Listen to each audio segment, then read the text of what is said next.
Ladies and gentlemen, this is Joe's Classic Video Games back with another cool pinball repair video for you this evening. We've been waiting on this one for a while. We have had more questions about this old wood rail than about any machine we've ever had on our channel because people keep seeing it in the background of some of the other videos.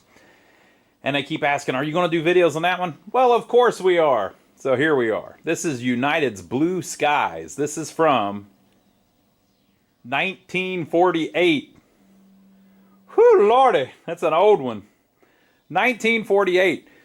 We had a nice gentleman and his brothers bring us this thing and deliver it to us from, I think, the Raleigh area. So shout out to them. We appreciate you bringing it by. And he wanted to know if we'd be interested in it and if we would fix it. So we are going to fix it. He bought it at an antique store many years ago.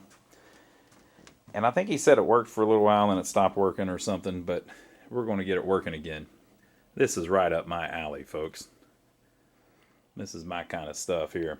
I was thinking earlier today, a lot of, we meet all kinds of different people on our channel. Some people watch the videos because they're big pinheads. They play a lot of pinball machines, and they're all into which one's got the best shots and which one, they can get the highest score on and all that. I couldn't care less, to be honest with you. But if that's you, that's cool. No problem with that. That's what they were intended for. To be honest with you, I'm more into them because of their antiques. I just like that they're old. Even the slightly newer ones like this. This is from the 90s. To me, it's kind of cool getting it to do what it did in the 90s. That's what I'm interested in. So this one, like I said, this is right up my alley. I just like old stuff. And what I especially like about it is whenever they have survived time, right? So this one has been around a while, and it's still looking good. Look at the girls here. Right? This one's hanging in there. It's still with us. It needs a little work. We're going to fix it up, and it'll be cool to work on one of this vintage. Now, we are fixing this for a customer who had been asking us for a wood rail, and we finally found one. And whenever she came in, she was almost giddy with excitement. She's watching right now, I'm sure. And we told her, hey, we finally found you one, and she was all excited. And they put some money down on it and want us to get her going again. So I am sure it will be at a good home. One of our regular customers is interested in it. So we'll see what we can do with this thing. Now let me tell you one of the interesting things about this game from a antique history perspective. Like I said, it's United's Blue Skies. This came out in late 1948, so October or November of 1948. 1948 was a very special year in pinball. It's the year they invented the flipper. Yeah, that's right. The flip... This thing doesn't have flippers.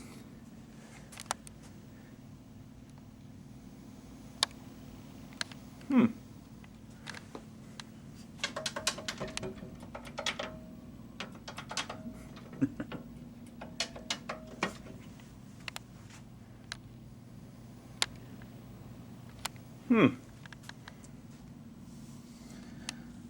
So in 1948, they invented the flipper.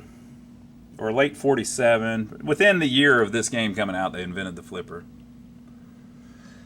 But the thing was, at first, they didn't know where to put the flipper.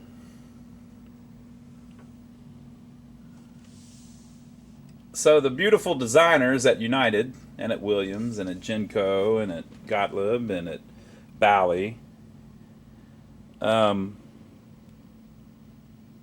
about February of 48, every single freaking company started putting flippers on their games. And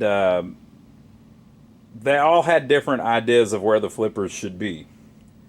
So about February, they all put flippers on them. And then their next several games for each company all had the flippers in whatever place they decided to put them. So the Steve Kordek, the guy that basically, one of the most big-time pinball designers of all time. I probably got one of his games here in the building somewhere if I went looking around. Dude was a huge deal. He worked at Genco, and so basically, I think Bally started it off, and they put, I think, 6 flippers on the playfield, 3 on one side and 3 on the other side, right? And so at Genco and at all of the pinball companies, they thought, oh man, we got to put flippers on our machine too that the player can control, or nobody's going to play our machines with no flippers. So at Genco, he came up with the idea, let's put one here and let's put one here, right? But he screwed up, and when you hit the button, this one went that way and that one went that way. Now, he didn't really screw up. I'm not trying to criticize. I'm just saying he didn't completely figure it out. But he almost had it. The guy almost figured it out. Wham! Right out of the gate, right?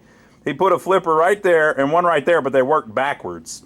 So they didn't flip like this. They flipped like this. So they were essentially upside down. But he almost had it, right? He almost figured it out right out of the damn gate, right? So the people at United copied what the people at Bally had done, and those are flippers. Can you believe that? You can see it. See the wear on the playfield? Those are some of the first flippers on pinball machines. And so they had done it earlier in the year on a couple of their previous games at United. And then for the next several games, including this one, they had all of their flippers right there. And basically you're trying to make it into that shot, which is 100,000 points. All right. So this is back in the day before score reels. And so you get lights on the back glass. If you don't think this is cool, just go watch something else, because I mean, if you don't feel how cool this crap is, you're going to hate this video series. This is freaking awesome, right? So the Bally's were like that. If you look at a picture of Bally, theirs were in the same place, but they looked a little different. The way United did it was, it's 2 of the metal posts on like a metal bar. So they're using a ring as the flipper. And not necessarily because it was cheaper. You know, back then they had to worry about trademarks and things like, or not trademarks, but patents and things like that. So they all had to kind of not completely rip each other off, but it is what it is. So this is how United chose to do it. Now, within 6 months or so of this game, they had all figured it out. They had their flippers down here. And so this is in the weird time for about 1 year where nothing was standardized, which also means it's in the year when they were inventing the foundations of pinball. You know what I mean? The flipper is the damn thing. You know, that's the whole game. The whole game's the flippers. You got to get the flippers right. So this is in the 1 year time period where they were figuring out the freaking flipper, right? So cool. So what a beautiful little game. Cool, cool, cool. Lots of history in this one. So I'm going to go ahead and take the lockdown bar off of it and slide the glass out, and we'll get a closer look at that playfield. If you're not old enough to have ever seen one of these coin chutes, these are real popular on pool tables and stuff, so you've probably seen them, but maybe not the ones that lay down like this. But you put your quarter in there, or whatever it was, and then you push it in, and if the right thing is in there, that's the right size basically, it will allow it to push all the way in. And if it pushes all the way in, then that extends back far enough that it pushes a lever inside and starts the game. So I don't know, there may be a little insert or something missing where they basically made it free play. Sometimes on the pool ones, there is a piece that you can take apart that stores all the extra pieces that you need to change the denomination. But those are on the ones that take more than one coin. So that appears to be the original coin door with the original art on it. A lot of times you don't see that. The stuff will be missing. Am I wrong about that? That is original. Very cool. Now the lockdown bar, which is basically just the front trim of the glass, is just held on by 2 bolts with 2 wing nuts on them. I love stuff like this, the older, like it's not even centered. You know what I mean? It's off to one side, and they didn't care. That's how the design worked like that, so they did it. Look at this damn mech. This just screams 40s, doesn't it? This hammered paint, thick, right? And then look at this. See how it's all one part? Heavy duty. What would that be for? Is that to pick up the playfield? I believe it may be. Now on these older wood rails, they typically were screwed down. So you can see there are 4 screw holes where the playfield was supposed to be screwed down to the rails under it. I have seen an interview with Steve Ritchie, or it was somebody was asking him questions or something, where he was commenting on a news group back in the day or something. But I saw Steve Ritchie say, you know, if you don't know who Steve Ritchie is, one of the greatest pinball designers ever. I heard Steve say that if you take any game and screw the playfield down, it plays a lot better because it just makes it rigid and it just plays better. Who am I to argue with him? So all the old ones were actually done like that. This playfield is in remarkable shape for its age. Look how they did the art. I thought that was wear, but it's not. It's like little pixies or something. I don't know. I need to look at other people's and see if they're all like that, because there's some over here too. Maybe that's just white mold. No, it doesn't come off. Very cool. These pop bumpers too, they're very similar to the later ones, but they're made of that plastic that it just has a different look. See the marbling in it? That's not wear, that's how it originally looked.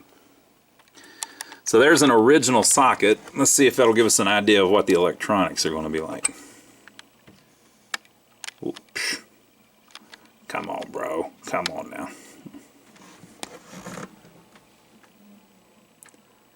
So that socket presumably is 75 years old. And it looks great. I mean, that looks as good as, you know, stuff that's 30 years old. So this thing's in remarkable shape, in my opinion. And maybe we can see the flipper move for the first time in a long time. They both move together. Interesting. So there must be a big coil in there that moves both of them. So I would assume it doesn't matter which button you press.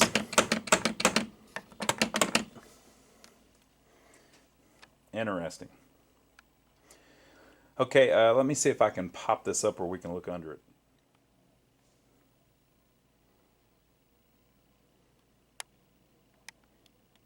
Very cool. So there are 2 sticks inside of it. I don't know what those are for. I would assume maybe to prop up the playfield, but I don't know what you prop it up with. So I just kind of stuck one there. That kind of looks like something or the other. I don't know.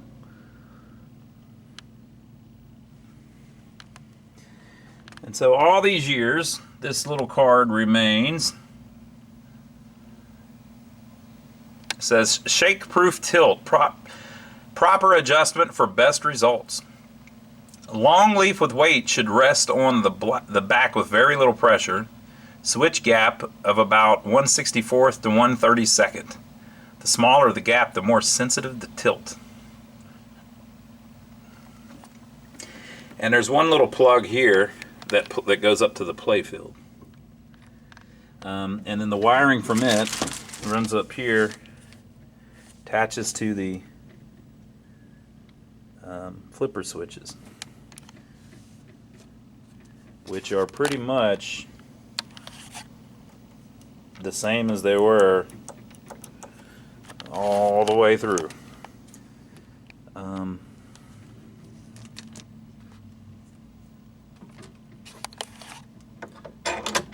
That is your ball elevator.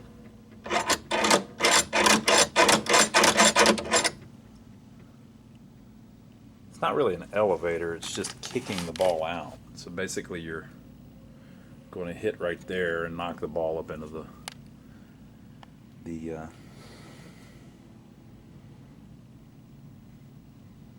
into the play field. Okay, so there are a bunch of relays here.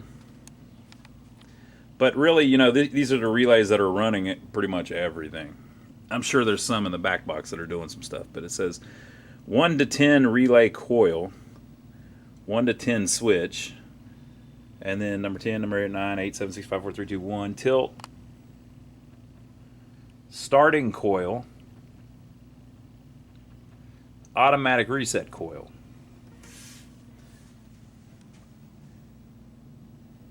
The relays look very similar to games all the way up into the 70s.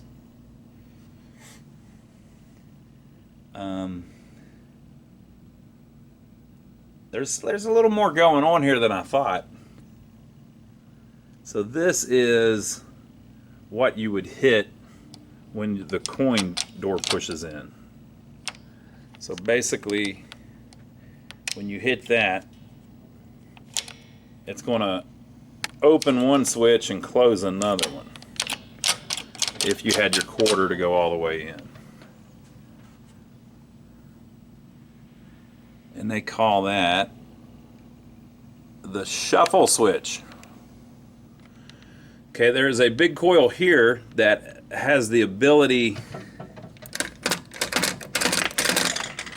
to kick something out of the bottom. Yeah. So that hole is, you know, there's 4 of them. So all 4 of them, I guess. Yeah. Oh, wow, there's more of them. Huh, it's got all kinds of crap going on. Okay, so this one, let me go around to that side so I don't break something. We don't want to break it. Wouldn't that be some crap if it made it from 1948 till it got here? So that one is by itself, but there's another one on this side that does 2 of them. And then, of course, there's one on this side that does 2 of them. And then there's one up here at the top that does 1. And then at the same time, you, of course, have your flippers.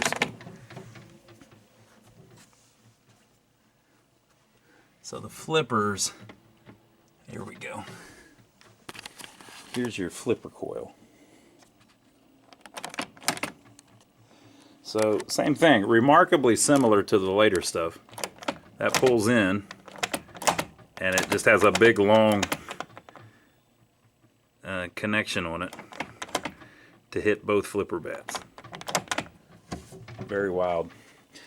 So there's a huge bonus unit here. Same thing, very similar to the newer stuff. Looks a little different, but same general concept. It's just built a lot bigger. And a lot more, it almost looks industrial. Look at all that.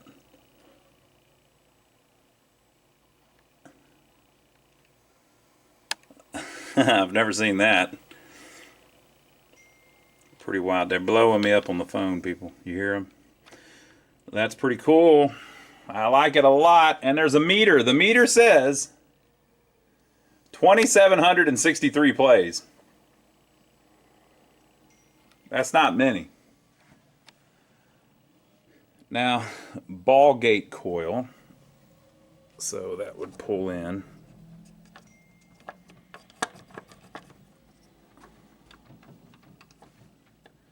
What in the world? That's the thing I pulled up on. Oh, that's the gate. You would actually see that, I guess. Yeah, so that hangs down in there. and when it pulls in, it's going to push that up in the air like that, and that will be what actually releases the balls to roll out. You'll actually see that happen. That's pretty crazy. All right. And so then we've got another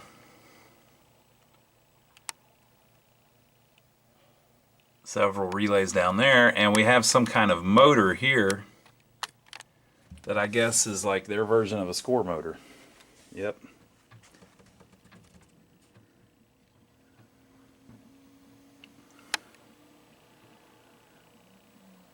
Wow.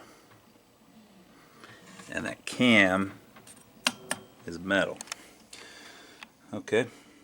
Well, very cool. All right, well, I'm going to carefully put this back down, and then we'll look and see what the inside of the back box looks like. Now, if you look at the side, you can see the paint fade and how it matches. Okay, so on the back, it does not match. But I don't think it's because it's the wrong head or anything. I think they may have repainted that or something, or I don't know. But it has what appears to be the original back door. Are you ready? I think you're ready. Ah, there's the transformer. I figured there'd be one somewhere. Here's the back door. Has a little ledge on it for some reason. Probably so you can't stick something down in there and try to get some of them freebies like some of you heathens do. I know. Okay, so there's a transformer here. The power, that's right. I remember him telling me about that. The power's a little hacked up. And I told him, never fear, I will fix it. You can see through the back here that the front glass has some flaking areas. Now, the good thing is, it's in a perfect spot. I mean, it kind of looks like that thing has barnacles on it or something. Yeah, look at that. That's amazing. So the girls don't have any problems.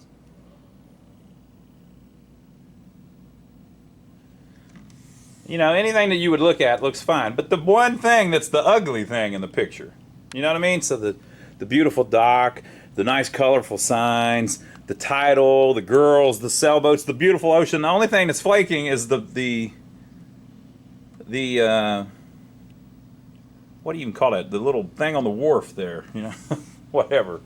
The tie down, what do you call it? Some of you sailors need to help me out. So this lock is in here. I think we took that out and then kept it because it might be old. There's a couple old pieces of paper here that you can't completely read. For replay game or for regular game. Very cool. So replay game, you could win a free game. Small step-up unit. Hinge opens when 2 screws in frame are removed.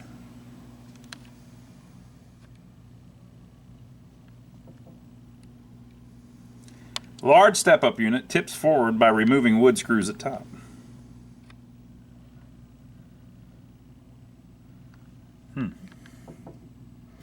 All right. Yeah, so this is going to have a Bakelite board on the back with a whole bunch of stuff going on.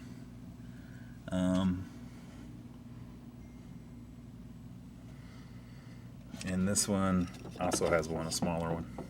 All right, so we'll hear the bell for the first time in a long time. Are you ready? This is what 1948 sounded like. Kind of sounds like it. I still hear stuff like that. So yeah, I think we're looking pretty good. I see a couple things like they added in an on-off switch.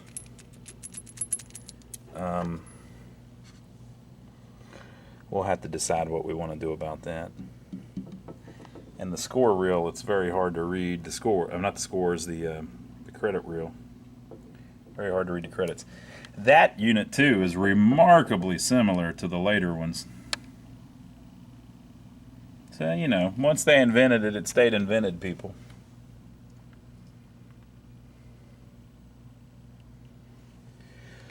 All right, yes, I'm happy. I think the thing all looks pretty complete. It looks like most of the stuff is there. I see a few things that need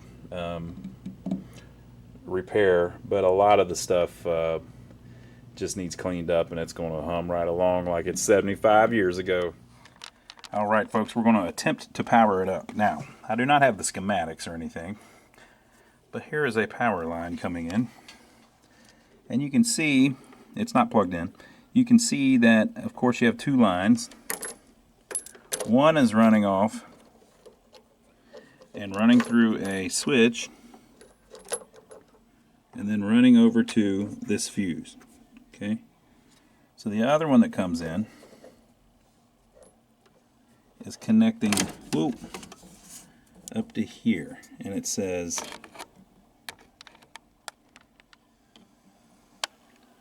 transformer voltage control, normal line, low line. We'll keep it on normal line for now, but we will put it up to low line eventually to make it a little more snappy. Okay, and so the guy was showing me whenever he brought it in that a line came loose. And so he's talking about this one. So basically, this was soldered to the other side of that fuse. And that makes perfect sense. Basically, the power comes in, goes through a switch, goes through a fuse, and then powers the transformer. Now, these originally didn't have on-off switches. So that has been hacked in by somebody.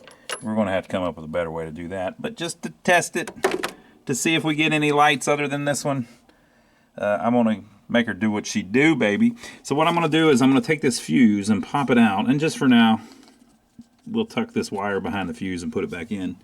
And that will hold it in place long enough to test it out and to see if we can get it to light up or anything. You know what, though? Before we do that, that will be our exciting end to this video.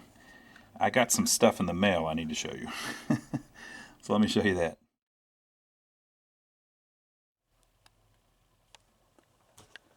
All right, folks, so we have got a package here all the way from the land down under, Australia. We had another package from Australia a couple weeks ago. This is from our old buddy Mark. He's an honorary American cowboy. And this is our address if you want to send us anything. We're not asking anybody to send us anything. But if you would like to send us something, who doesn't love a present? Now, Mark spent 52 Australian dollars to send this. That's just highway robbery. They shouldn't be charging you that much. Man. So we appreciate it, Mark. I don't know what's in it yet, but thank you for thinking so highly of us that you would spend a small fortune to send us something. Now, I have Mark's CD here. Mark is a pinball aficionado. Him and his wife restore old pinball machines. And they especially like old EMs, mainly old EMs. And since they're in Australia, there's a few less of them to be found than here in the States. So they a lot of times will end up with some fairly rough games that they work through and do really high-level work on. So he's not trying to get me to cut a promo for him or anything, but that's just the truth. So he loves old school EMs and is a big fan of that kind of stuff. He also loves country music and makes music. So he previously has sent me this CD, Under the Street Light. Now, Mark, I've been listening to it and I've cracked the case. So, you know, but it's all right. I'll restore it eventually. So let's see what's in here. Let me pull it out and make sure. Let me get the letter out first. All right. So I'm going to read it for you. This is from November 6th. If I can read it. Greetings, Ronnie. I've enclosed a few things for you and Joe. One of the great pinball books. I have a copy and bought this at a garage sale. Oh, let's see what he's got. Pinball. The Lure of the Silver Ball. I've heard of this, but I don't have this one. I've got another pinball one. I've got this one, but it's not the same. The Lure of the Silver Ball. I have heard of this.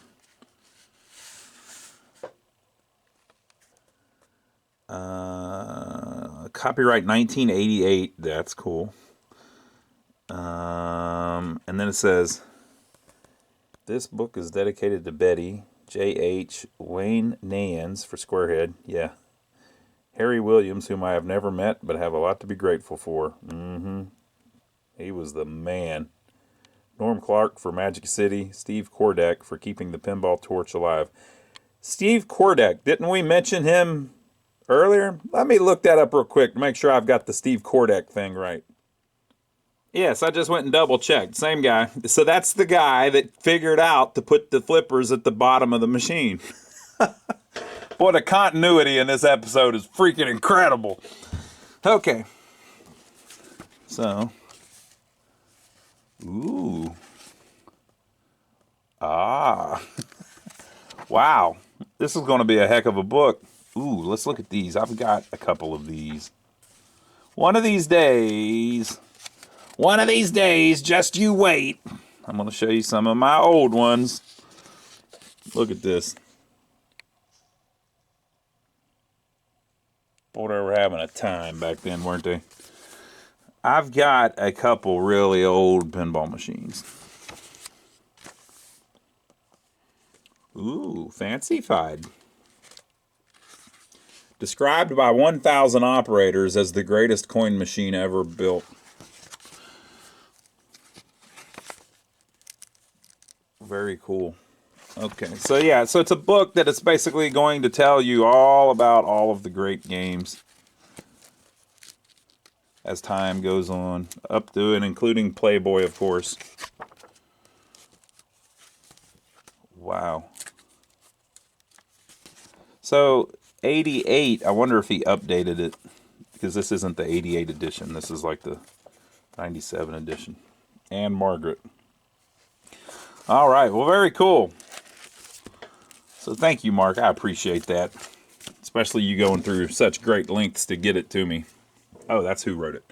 Gary Flower and Bill Kurtz. Pinball, the Lure of the Silver Ball. Okay.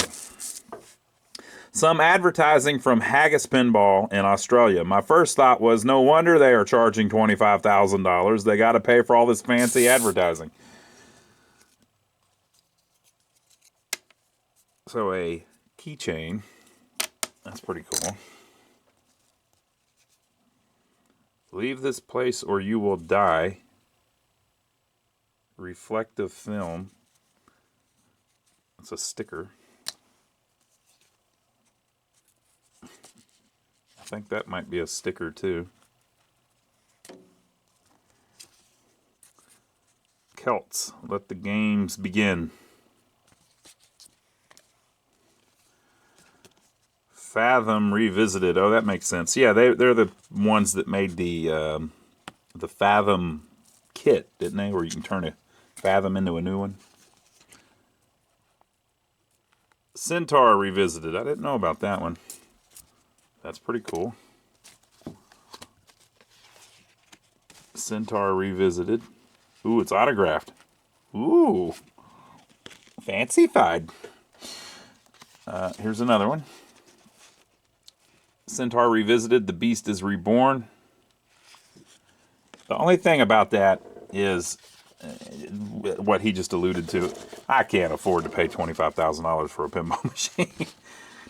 Centaur 2.0 Rules Overview.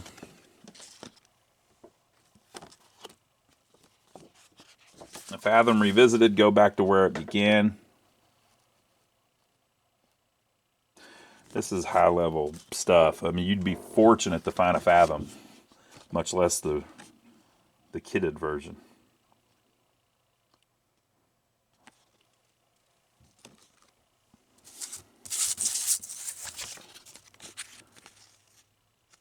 So very cool. Okay. and a copy of Keep the Change, the album I made before Under the Streetlight. The Swing Team, Keep the Change. Ha! Cool. I gotta unwrap it. The cowboy song on here is The Days of Black and White.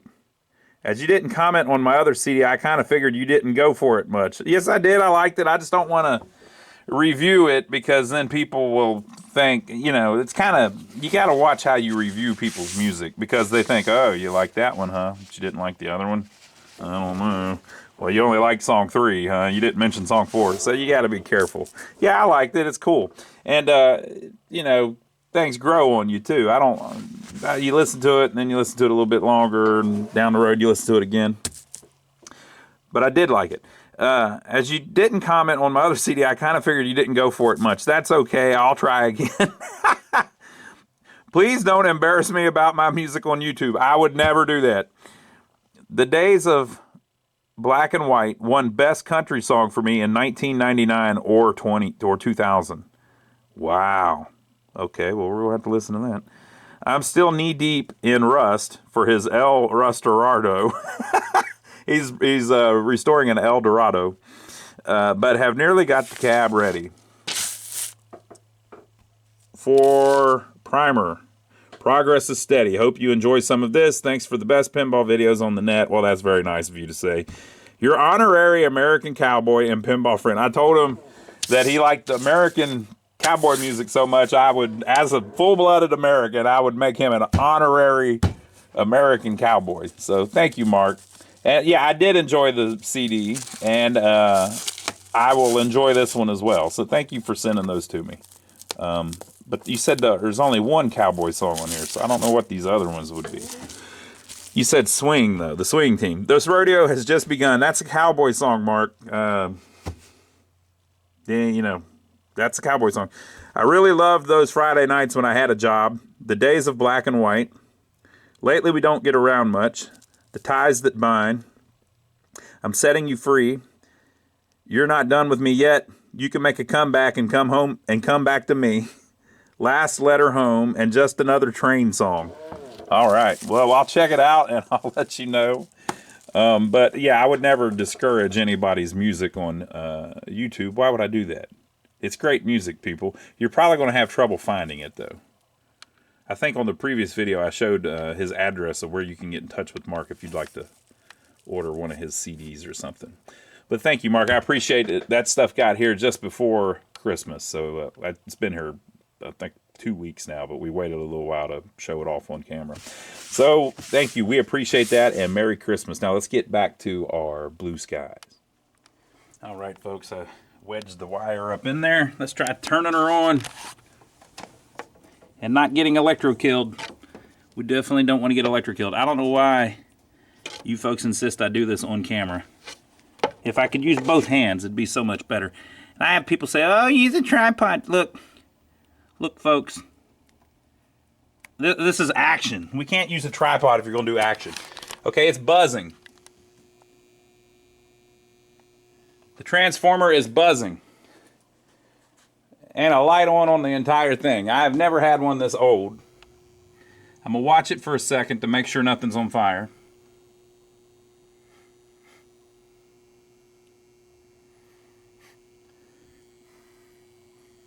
Okay, I think we're good. This switch must be on. Yeah, now the buzzing stopped. Now the buzzing's back on. Don't see any smoke or anything. Oh look, we don't have the playfield plugged in. That would be the problem. All right, so power is completely dead.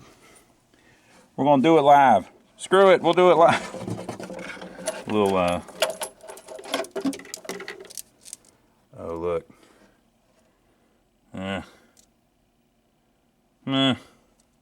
We got a couple broken wires here, folks. We'll see if it does anything with the broken wires. You know, the wires that are most likely to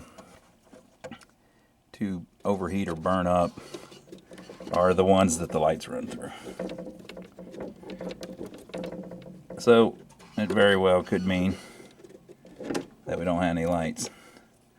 Okay, these aren't touching anything. Let's turn it back on.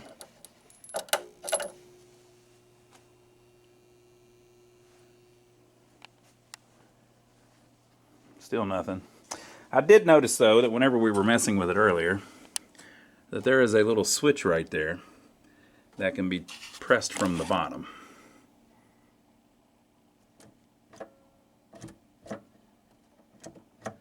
That's not doing a thing. Okay, and whenever you push in the slide, it hits this.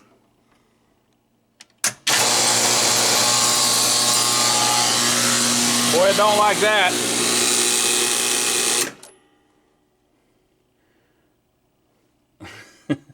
So that was that locking one. All right, so there you go. You saw the lights for a second. Obviously, we have a lot of work to do. But looks like she's going to attempt it. So maybe I'll play it back. If it wasn't for that, it looked pretty cool. But I couldn't look because the whole time it was going. Whenever people walk by our shop, they think I'm crazy. Look, people over there. It's going to be. Keep walking. I'm trying to put on a performance for YouTube. I don't know what they're doing. All right, so see, it's almost working.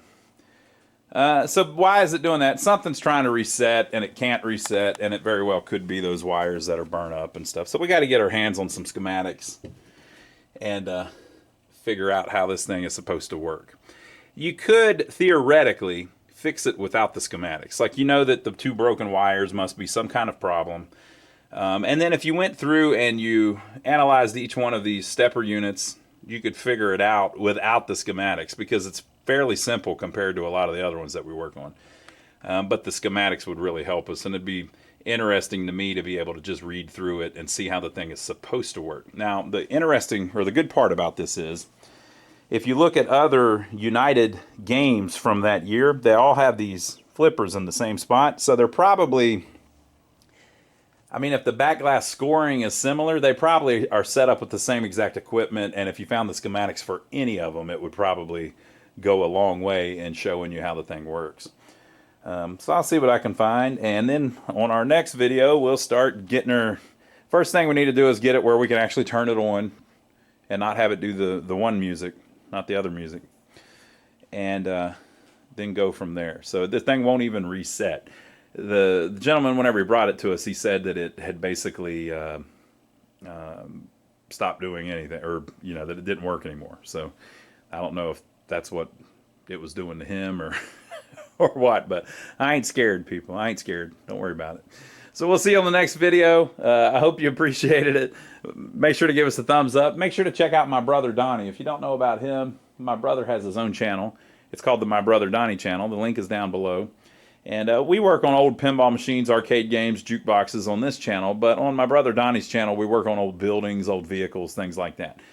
He's the craziest of the three brothers. So go make sure to check out his channel. I'm over there with him a lot. And we will see you here in a couple days where we will make our next tentative steps through this beautiful United Blue Skies.